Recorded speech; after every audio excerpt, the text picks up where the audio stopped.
घर चलते हैं यार।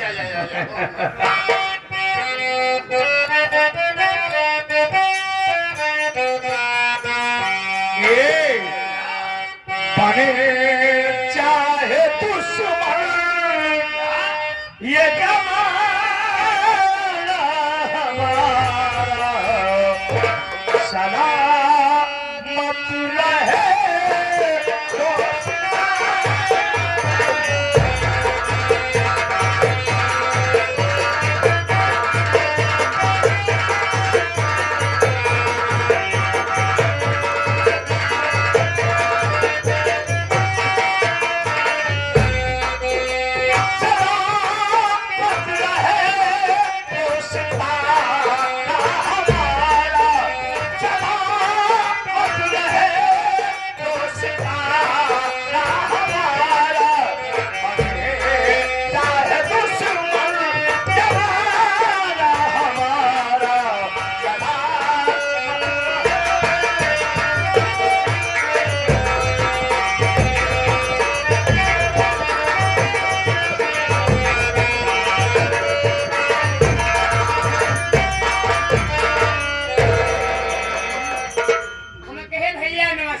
नमस्ते छोटू भैया। मैं तो आपको जानता हूँ, पहचानता हूँ, लेकिन ये जो हमारे दूर दराज से भाई लोग 10 लोग आए हैं, बैठे हैं, ये सब आपको ना तो जानते हैं भैया, ना आपको पहचानते हैं मेरे। आप यहाँ पे आए हैं भैया, तो आप अपनी परिचय स्वयं दे दो भैया। ठीक है छोटू। साथियों, आप सब मेरा संगीत परिचय लीजिए कि मैं कौन हूँ, कहाँ का रहने वाला हूँ और मेरा नाम क्या है। मैं मुरादाबाद शहर का रहने वाला हूँ और मेरा नाम विमल है। और अफसोस की बात साथियों, मेरे बचपन में ही मेरे माँ बाप का स्वर्गवास हो गया। जब मैं 10 वर्ष का था, मेरे पिताजी एक फौजी थे और उनकी ड्यूटी अपने ही देश यानी हिंदुस्तान के बॉर्डर पर लगी हुई थी।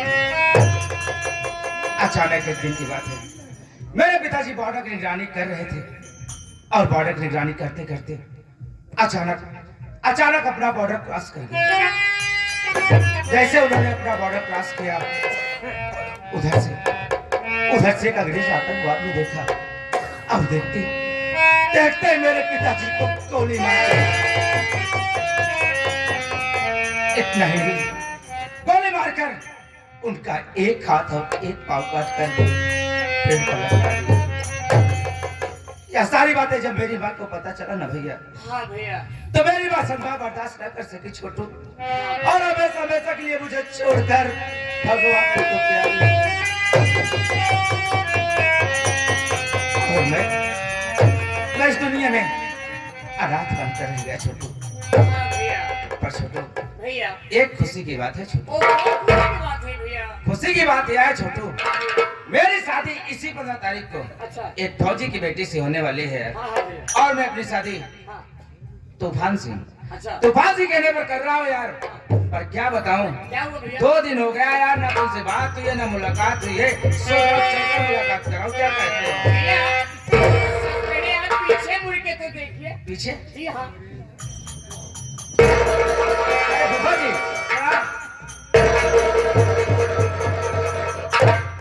मस्त रहो, स्वस्थ रहो, व्यस्त रहो। फूफा जी, ये आप बस कैसा आशीर्वाद दे रहे हैं?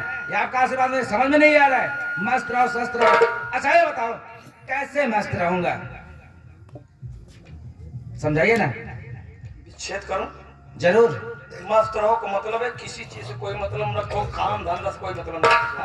मस्त रहो, स्वस्थ रहो, यानी कि खूब पौष्टिक आहार लो। हाँ, क्योंकि हेल्थ इज वेल्थ है। अच्छा। स्वास्थ्य ही जीवन है। और व्यस्त रहने का मतलब है किसी न किसी काम में व्यस्त रहो, सो मत। फूफा जी, मैं तो ऑलरेडी व्यस्त रहता हूँ। और रही बात सेहत की, घर में कोई बनाने वाली तो है नहीं। जब मैं खाऊंगा नहीं तो स्वस्थ कहाँ से रहूंगा। वैसे भी आज मैं आपसे बहुत नाराज हूँ। हमसे कोई नाराज होता ही नहीं, क्योंकि मैं खुशियां जेब में लेके टहलता हूँ। कारण नहीं पूछेंगे क्यों? रीजन क्या है बोलो? मेरी बात सुनिए। यस वचन।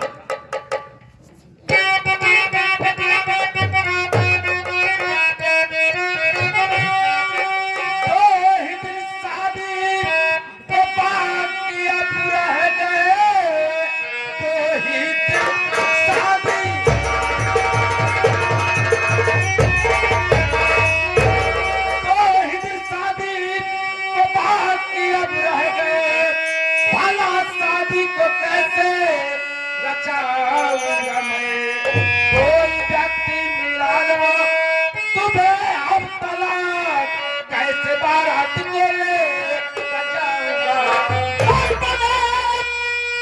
दिल में चिंता ये बीमार तुम करो ताजियन साथ में लेके आया हूँ मैं कैसे करना है इसको ये पता ये सुनो खुशियों का पैगाम सुन लो ये लाया हूँ मैं।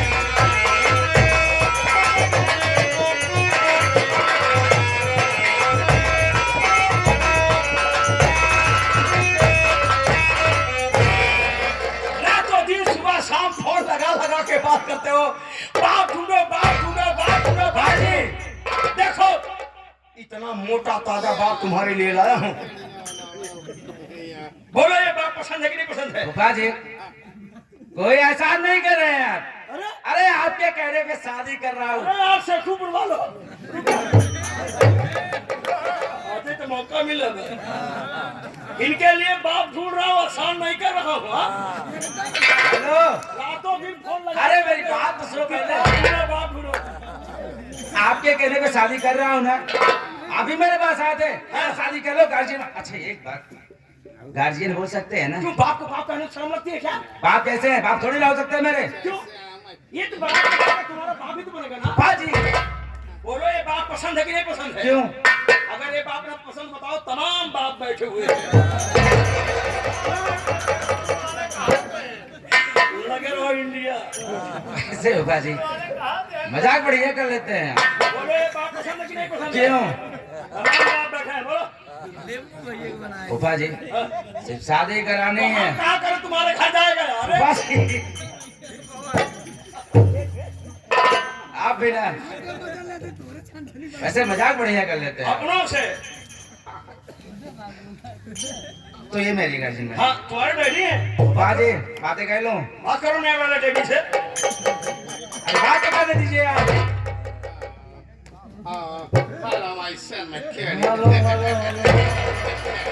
फूफा जी अरे कैसी बातें कर रहे हैं? अरे बेटा समझने की बात है, क्या हुआ भाई? रेडीमेड बात में कुछ न कुछ फर्क रहेगा। Yes, yes, my son, my kid, yeah. अगर ऐसे आप साथ बोलेंगे तो हो गई मेरी शादी। चिंता मत करो, इंडिया में आगे से हिंदी बोलने की प्रैक्टिस की है। Hindi की practice की है। अगर है क्या? Practice हिंदी। हिंदी नहीं बे, हिंदी। हिंदी तो आप ठीक तरीके से बोल नहीं पा रहे हैं ना। चलिए आप मेरी शादी कराएंगे, Yeah. यानी आप मेरे गार्जियन बनेंगे। हाँ, बाप बनेंगे यार। तो ये बताइए आप मेरी शादी करवाएंगे Yeah. तो बदले में मुझे क्या करना पड़ेगा? बदले में, हाँ okay, मेरी बात सुनो।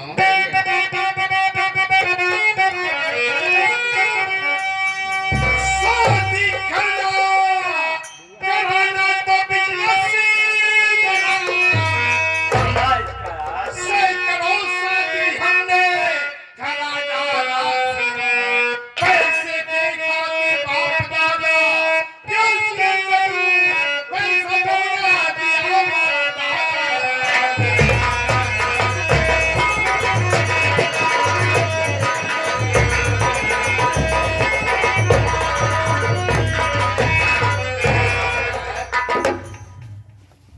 मैंने जिंदगी में सैकड़ों शादी कराया, तुम्हारा भी शादी कराएगा, तुम्हारा भी कैसे बनेगा, तुमसे भी पैसा लेगा, और जो मेरे पैसा नहीं देती है उसको मैं खलास कर देती है। Okay.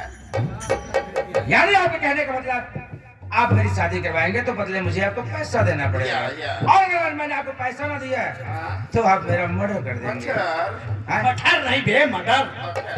हाँ या, तो एक काम करते हैं ना, क्या? पहले हमारी आपके लेन देन की बात हो जाए। Okay. ये बताइए Yeah. आप मेरी शादी करोगे करवाओगे Yes. तो बदले मुझे पैसा कितना देना पड़ेगा? बदले में, oh my God, 10,000 मांगती है। हाँ मांगता है। फूफा जी Yeah. उनको ये नहीं पता है कि मैं बेटा ऐसा है, शादी करवा लो, एक दिन की बात, एक दिन तुम्हारे पास आप रहने दीजिए तो ठीक है ना? एक दिन तो तुम्हारा बाप बन रहा है। हाँ जी। सब दिन का बन रहा है यार। यानी आप मेरी शादी करवाएंगे तो 10,000 रुपए चाहिए। या तो ठीक है, आप मेरी शादी करवाइए ना, 10 के बजाय पूरे 15,000 रुपए दूंगा। 15,000 देगी। ये देख बाजी। देगा। इनको ये नहीं पता कि मैं मार दूं या औरत हूं। चलो बेटा चला लो काम। अब बस इमरजेंसी में इतना बढ़िया बाप नहीं मिलेगा। रहने दीजिए। भैया बोला तो हम कुछ बोले चाहते। मौका मिल गया है। भैया ये तुम्हारे बाप है, ठीक है ना, अच्छा है, पसंद है कि नहीं? काय अपनावा चाहता तो हम। हाथ पूछा कहीं हाँ। माँ लगन ना निखोल ना चावल बताओ, हम तो है ही नहीं। हमारे बाप बन गए। एक 10,000 ले, हम 5,000 में करा। क्या बात है बेटा, छोटे छोटे बच्चे तुम्हारे पास बनने के लिए तैयार हैं। थोड़ा यही बात है, कहीं शरीर नहीं। फूफा जी शादी की तैयारी में कहनी है तो इजाजत दीजिए, हम लोग चलते हैं। जाओ बेटा, शादी वाला उर्स तुम्हें मुबारक हो। Thank you thank you.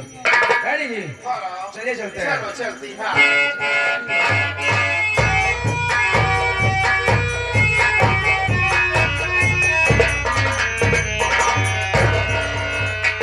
घबराओ नहीं विमल, एक बार शादी हो जाने दो बेटा, तो हम तुम्हारी लाइफ में ऐसी बर्बादी फिट करेगा ना कि जिंदगी भर आजादी नहीं पाएगा।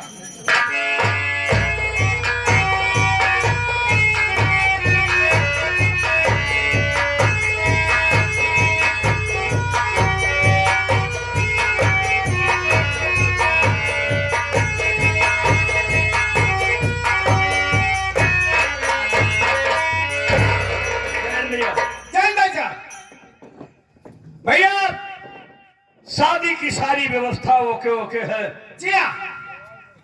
हमारा इतना कुशल व्यवहार है कि हमारे गांव के तमाम भाई एकत्रित हुए हैं ये सोच करके कि फौजी साहब के दरवाजे पर कब बारात आए और हम समस्त घराती मिलकर के बारातियों की सेवा कर सके।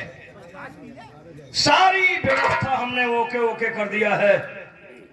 अगर किसी को समझाना रह गया है तो इन कम वक्त नौकरों को, जो ये लाख समझाने के बाद गलतियां कर जाते हैं। बेटा देखो, आज अपने दरवाजे पर बारात आ रही है, इसलिए सुनो, बारातियों की सेवा करना, मान सम्मान करना हम घरातियों का परम कर्तव्य बनता है। बेटा बाराती एक आइटम मांगे दूसरा आइटम लेकर के तैयार रहना, क्योंकि कहा गया है अतिथि देवो भवः, दरवाजे पर आया हुआ अतिथि देवता के समान होता है। उनके मान सम्मान सेवा में कोई कमी न रहे।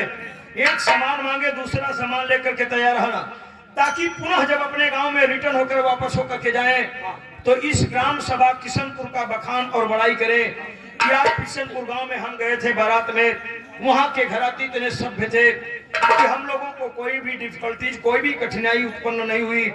हमारी खूब खातिरदारी की है। घबरा जी फूफा, एक एक बाराती के पीछे दो जने मिल के कारण क्या बे? सेवा सत्कार का है। सेवा का नाम ले लिया कर बेटा। और सुनो सुनो, आज अपने दरवाजे पर बारात आ रही है, इसलिए बेटा एक बात तुम्हें और बताऊंगा। साथियों, बारात में आप भी गए हैं, हम भी गए हैं। स्वाभाविक है कि बारात में लोग जाते हैं। तो साथियों एक बात और है, बाराती जब बाराते जाती तो अपने आप को सब अप टू डेट ही समझती। घर की हालात चाहे जो भी हो, लेकिन बाराते जब जही ना, चाहे टेंट वाला 20 लाख के टेंट ले आए हो, जूता में के माटी लागे तो टेंटे वाले गद्दे में पूछी कजनी कितना जने का नौटंकी भाई रे, जुतवा पहन के जाना चलिए बैठा थे मुझे जही कचरी हाथ जोड़ पर तब मैंने कहा बैठा रहा यार, का जुतो मारे कुछ लगा बता। इसलिए सुनो बेटा, बाराती अक्सर बारात में जाते हैं। देखिए साथियों, आज यहाँ सारी चीजें नौटंकी की ही नहीं होगी, बल्कि कुछ सामाजिक बातें होंगी जिससे हमारे समाज में कुछ असर जरूर पड़ेगा।